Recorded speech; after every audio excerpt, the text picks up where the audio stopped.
د رشتہ دارو ډیر لوی حق دی.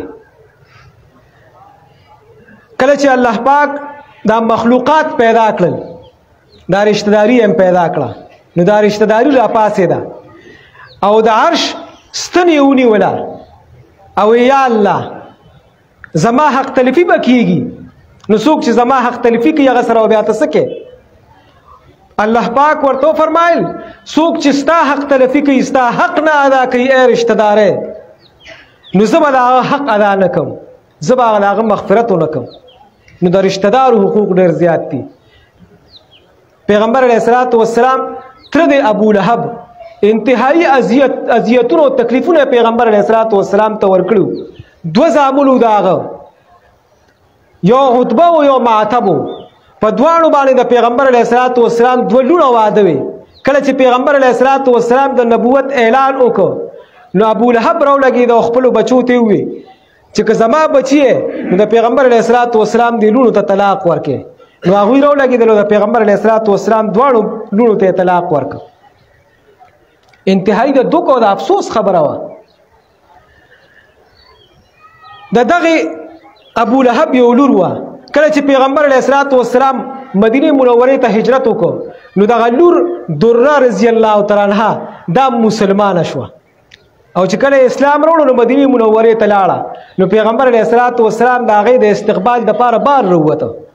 حالانکه سخته نالګي ورسره ده ناراستیا ده لیکن چون کې رشتہ داری ده نو پیغمبر علیه الصلاۃ والسلام د هغې د استقبال دپاره بار راووته او ورته فرمایل ته زما د تره لور نه بلکې ته زما خور او کله چې پیغمبر علیه الصلاۃ والسلام سره هغوی ملاوېدل نو باقاعده څادر به ورته پیغمبر علیه الصلاۃ والسلام خور کړ په هغې به یې کېنوله. باوجود د دومره صدمې رسولونه دا رشتہ داری ورسره پیغمبر علیه الصلاۃ والسلام فرمایله.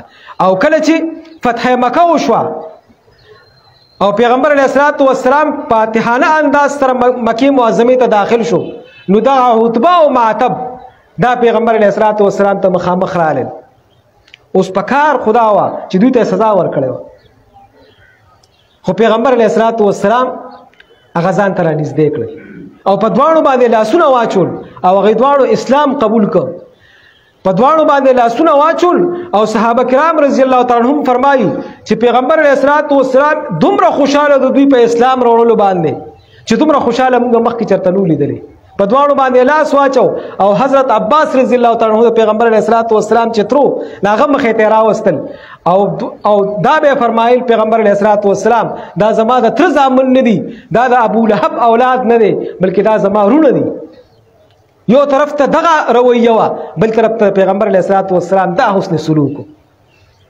دې کې موږ ته دا دعوتي فکر دی دا سوچ موږ ته راکوي چې ګوره که رشتہ دار هر څومره په تا باندې ظلم وکړي هر څومره تا سره زیاتي وکړي لیکن بیا هم رشتہ دار دی ته به د هغه مخې ته ورځې به خپل ځان سره راولې هغه ته به غاړه غټۍ ورځې به ځان ته رانږدې کې او دا ورځ دې ورځ کې نن دا طریقه اسانیږي نورم په نور ورځو کې ګرانه خو په دې ورځ کې مونږ ورشو اگر چې رشتہ دار مونږ سره زیاتې کړې وي اگر چې زمونږ حق تلفي کړې وي لیکن په کار دا چې مونږ هغه کور ته ورشو د اختر د مبارکي او بانه شي او خپل بغض او حسد او خپل زړه ورته چې نو صفا ان شاء الله د هغوی زړه هم صفا شي.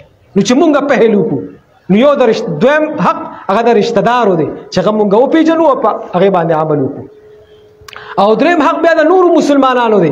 پیغمبر علیه الصلاۃ والسلام فرمایي المسلم اخو المسلم لا یظلمه ولا یسلمه من کان فی حاجة اخیه کان الله فی حاجته. چې مسلمان د مسلمان رور دی نو په د باندې په خپله باندې ظلم کوي نه به بل چاته ظلم ته پرېږدي چې بل څوک په د باندې